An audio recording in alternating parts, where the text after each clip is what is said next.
Amini, a 22-year-old Iranian woman from the Kurdish minority.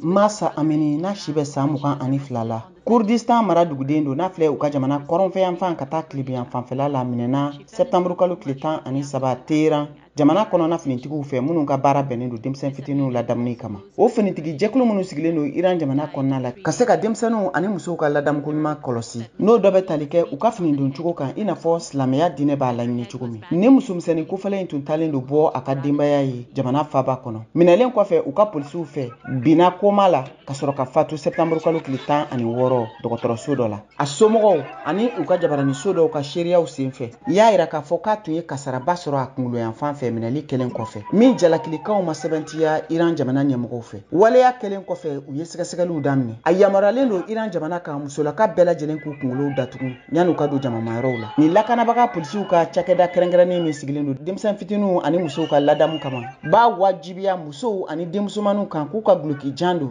min bɛ jigin ka na u senkuru la ka sɔrɔ ka pantalon don o jukɔrɔ walasa fini o fini bɛ k'u la n'o bɛ se k'u sutura bɔ kɛnɛma. Fini o fini bɛ don u fɛ i n'a fɔ jini minnu wo bɔlen do ka fara pantalon kan minnu jalen do farikolo la. A wajibiyalen do jamana finitigiw fɛ min bɛ Iran jamana yɛrɛ ka sariya kɔnɔ denmusomannin ninnu ani musomisɛnninw ka fini jan do min bɛ se ka na fu senkuru la. Ni maa kofɔlen min n'a fatura septembre kalo tile 16 ka fatuli kɛra nisɔgoyaba ye Iran jamana kɔnɔ o y'a to nisɔgoya taamala ba camanw de ka bɔ Kurdistan mara kɔnɔ k'u ka nisɔgoya yira karogɛlɛya wale minnu bɛ kɛ ka taa musow fanfɛ danga sigi o la. Baɲumankɛ tɔn dɔw ka fɔ la k'a ka ca ni nisɔgoya taama sigiyɔrɔma 4 ye min kɛra nin waleya in senfɛ mɔgɔ damadɔ olu ni bɔnɛna mɔgɔ caman wɛrɛw de bɛ yen minnu bɛɛ lajɛlen jiguna a waleya senfɛ. And allegations of torture and ill treatment must be promptly, impartially, and effectively investigated.